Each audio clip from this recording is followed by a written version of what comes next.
Selamat datang di channel Pemuja Malam. Jangan lupa like, share, and subscribe ya.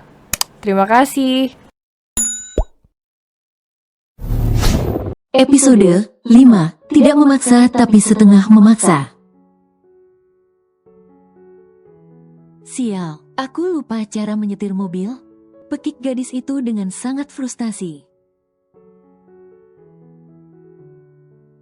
Karena merasa terdesak oleh orang yang mengetuk kaca mobil.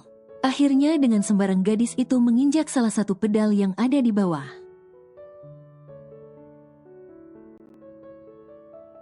Ah, teriak gadis itu saat mobil tersebut justru mundur ke belakang.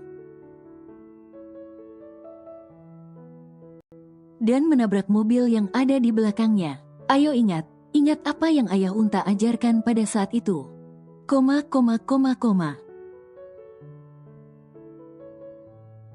Gadis itu bergumam pada dirinya sendiri dengan wajah yang panik. Bahkan karena terlalu panik dan gugup. Gadis itu tidak menyadari bahwa di kursi penumpang ada seorang pria tampan yang tengah menatapnya dengan ekspresi datar di wajahnya. Hei, buka pintunya. Mark terus menggedor pintu mobil dan menyuruh anak buahnya untuk menghadang mobil tersebut. Minggir! Teriak gadis itu saat melihat 3 orang pria berdiri di depan mobil. Ia menekan klakson dengan keras. Jangan salahkan aku, ya. Gadis itu hendak menginjak pedal namun ia ragu. Oper gigi ke posisi D1, ucap Bow. Ah iya. Gadis itu pun melakukannya lalu menginjak pedal gas. Ah! Teriak gadis itu saat hampir menabrak pria yang mencegatnya. Cepat injak gasnya, seru B dengan seringai tipis di bibirnya. Gadis itu pun menginjak pedal gas dan akhirnya menabrak mobil yang ada di depannya. Oh ya ampun, sudah 2 mobil yang aku tabrak. Pekik gadis itu dengan wajah yang ketakutan.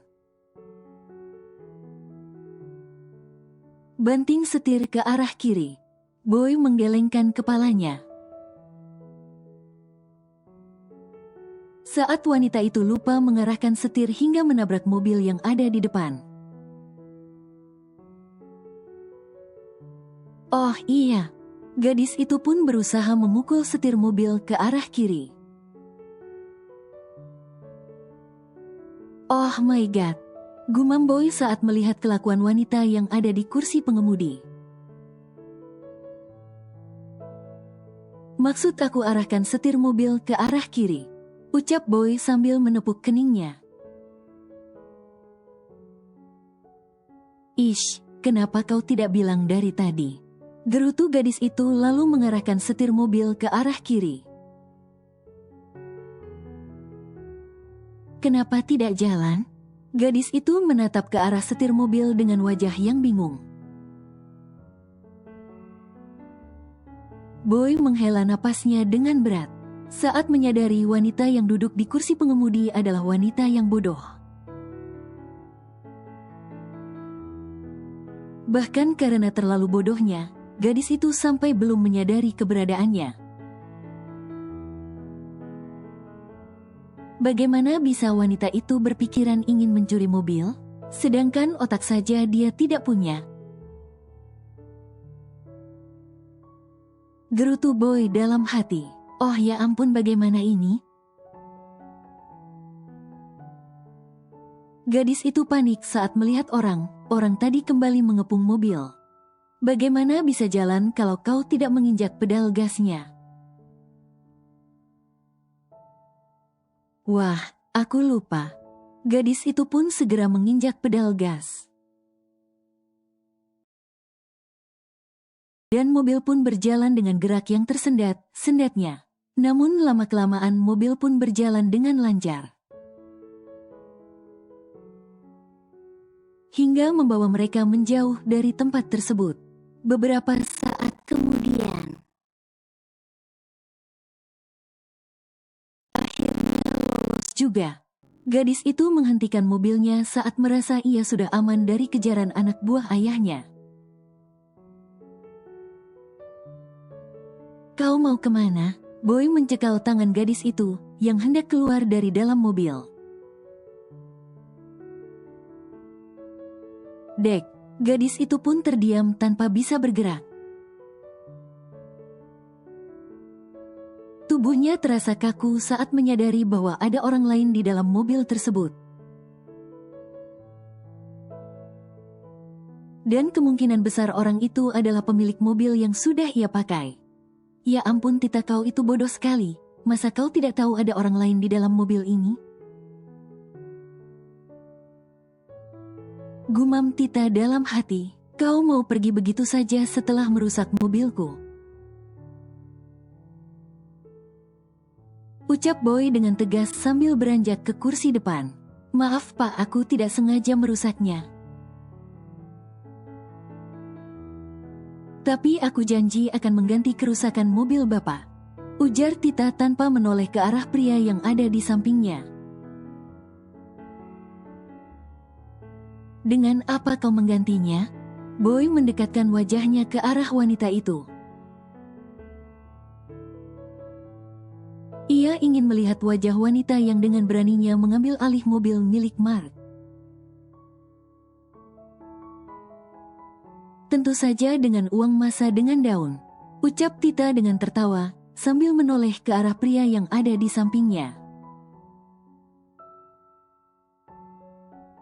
"Dek." Wajah Tita dan Boy saling berhadapan dengan jarak yang sangat dekat.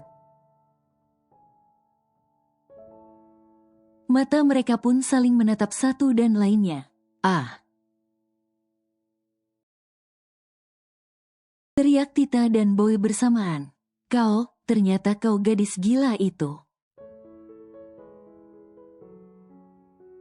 Boy menatap gadis yang ada di depannya dengan intens. Karena gadis itu tampak berbeda saat pertama kali ia bertemu dengannya. "Dulu kau menuduh aku menculikmu, dan sekarang kau mencuri mobilku dan merusaknya."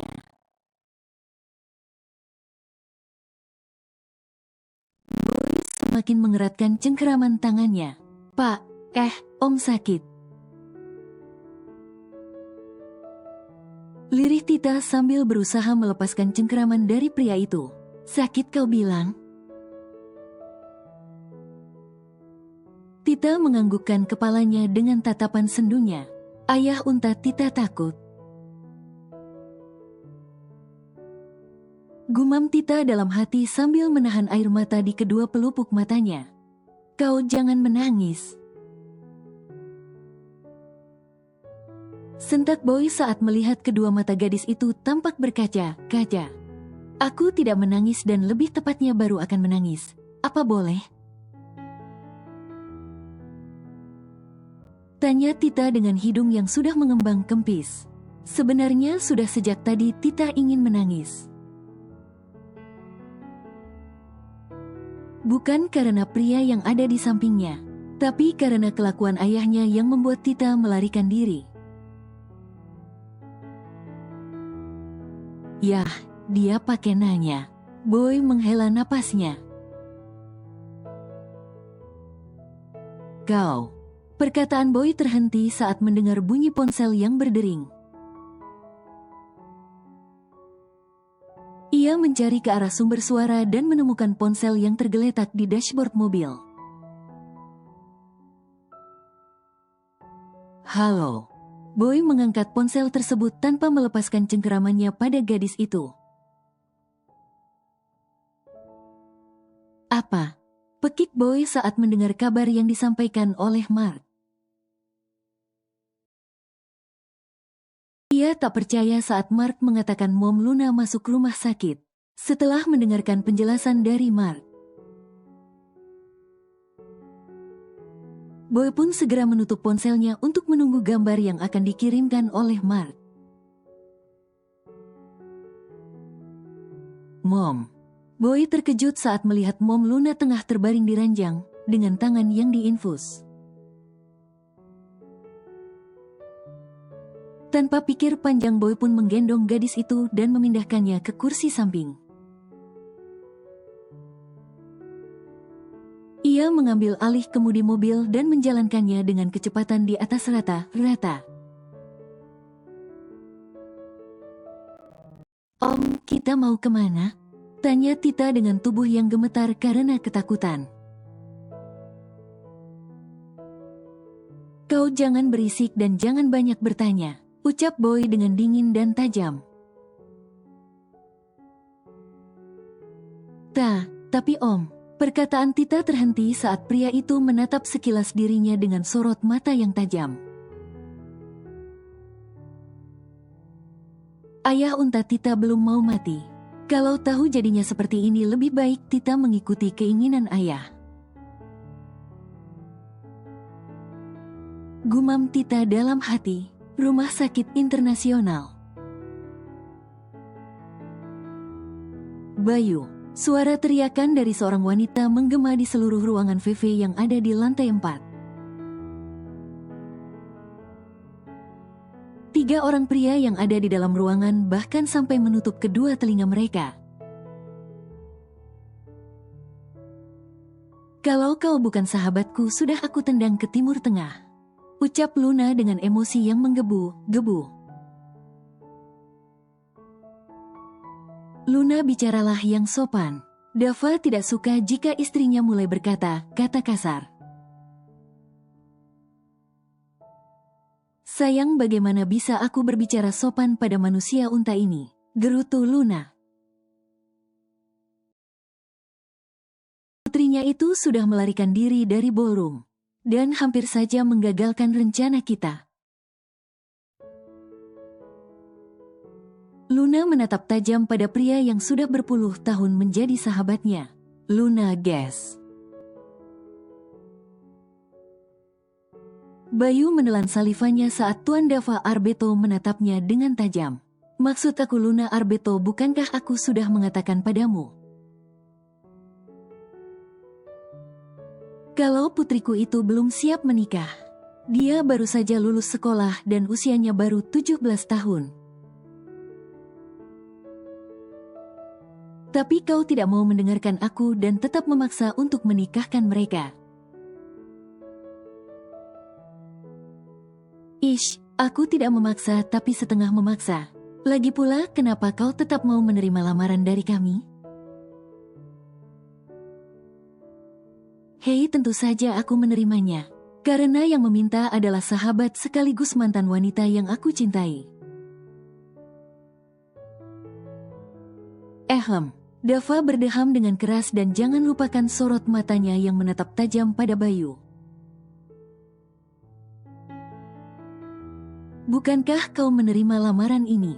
Karena saham 5% dan 20 unta yang aku janjikan. Sindir Dava, itu salah satu alasanku juga. Bayu terkekeh saat teringat saham 5% perusahaan Kens DRC yang dijanjikan oleh Dava. Bayu, dari dulu kau selalu saja mata duitan. Cibir Luna. Dan untung saja putrimu itu melarikan diri masuk ke dalam mobil putraku. Kalau tidak, kau pasti akan gagal mendapatkan semua itu. Bayu tertawa terbahak-bahak. Itu berarti saham 5% dan 20 unta itu memang sudah rezekiku. Dan anak kita memang sudah ditakdirkan untuk berjodoh. Bayangkan saja dari semua mobil yang ada di Jakarta. Putriku justru masuk ke dalam mobil putramu. Bayu kembali tertawa. Benar juga apa yang kau katakan. Segitu banyaknya mobil, justru putrimu melarikan diri masuk ke dalam mobil putraku.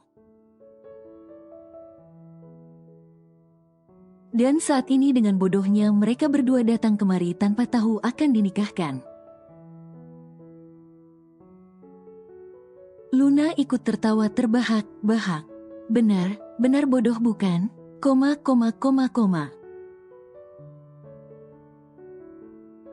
Bayu ikut menimpali, dan dijawab anggukan kepala oleh Luna. Sementara Dava dan Mark yang ada di dalam ruangan tersebut hanya bisa menghela napasnya saat melihat kelakuan dua orang yang ada di hadapan mereka, yang sedang mengatakan putra dan putrinya bodoh. Tapi tunggu dulu.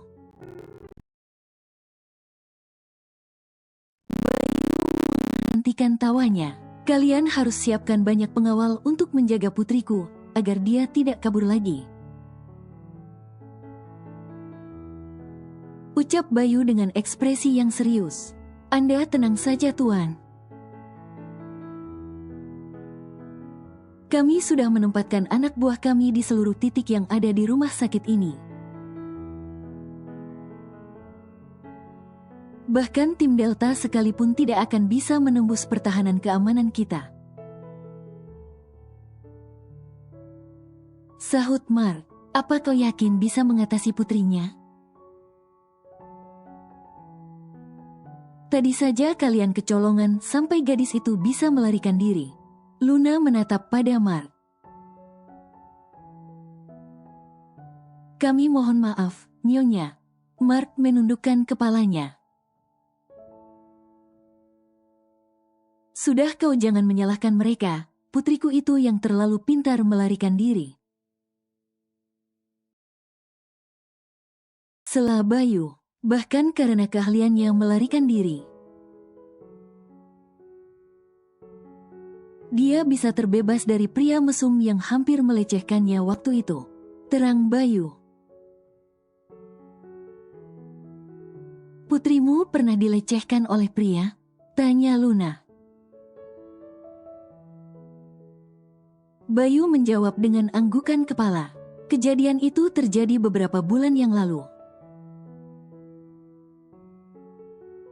Saat Tita masuk ke dalam mobil taksi online yang dipesannya, putriku yang duduk di kursi samping pengemudi langsung mendapatkan pelukan.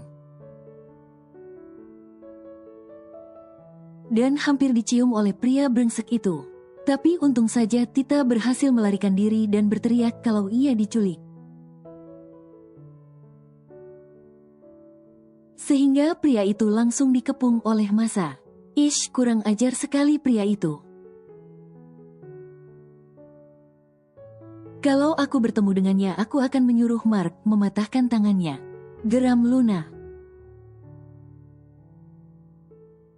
Aku tidak membutuhkan Mark, karena aku sendiri yang akan mematahkan tangan pria itu jika kami bertemu.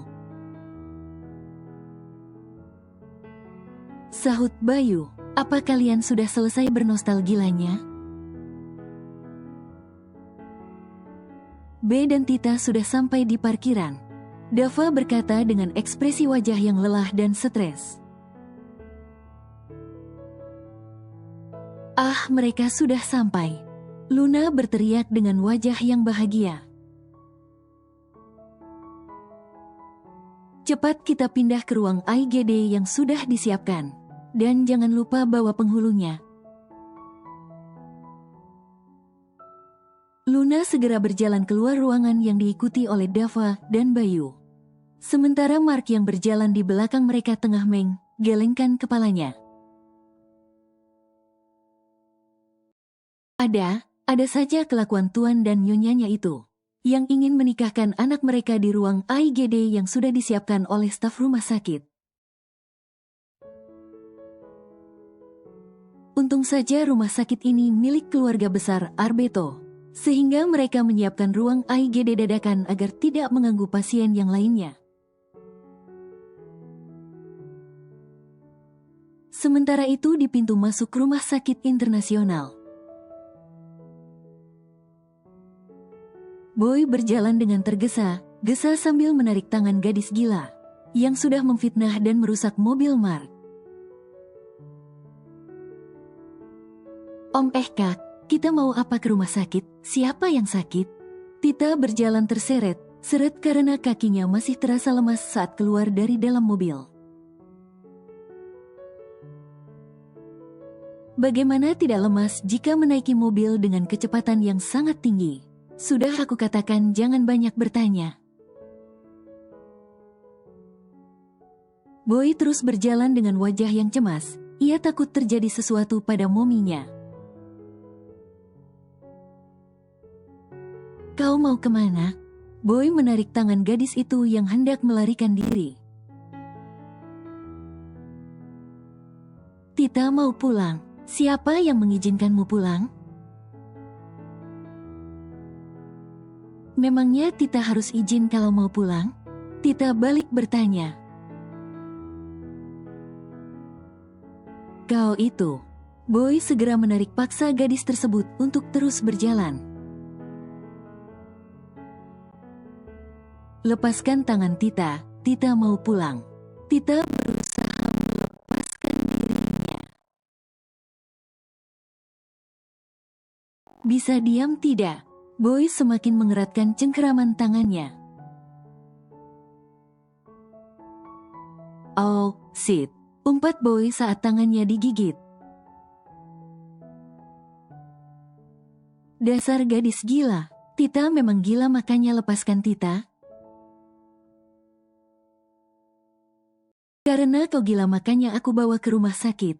Agar dokter mengoperasi otakmu dan menukarnya dengan otak yang baru. Boy sengaja nakuti. Apa? Tita mau dioperasi? Gumam Tita dengan wajah yang ketakutan dan beberapa detik kemudian. Yah, dia pingsan. Boy menatap gadis yang tergeletak di atas lantai. Kau pura pingsan atau pingsan beneran? Pura, koma. Jawab Tita keceplosan dan langsung menutup mulut dengan kedua tangannya. Ya ampun Tita kau itu bodoh sekali. Umpat Tita dalam hati. Dasar gadis gila, cepat bangun. Boy menyenggol kaki gadis itu dengan kakinya. Karena orang yang ada di rumah sakit mulai menatap dirinya. Aku masih pingsan. Tita melirik sekilas lalu menutup kembali kedua matanya. Cek kau benar menyusahkan. Koma. Boy yang kesal langsung menarik tangan gadis itu dan menyeret tubuhnya tanpa peduli orang yang melihatnya. Kau mau aku tarik terus seperti ini? Boy menatap ke belakang. Ya ampun sakit sekali. Gumam Tita saat tubuhnya diseret di sepanjang lantai rumah sakit. Sudah cukup, di mana ruang operasinya? Tita menarik kasar tangannya lalu menatap tajam. Ada pria mesum, kejam, pemarah, dan sayangnya sangat tampan. Ruangannya di sebelah kanan.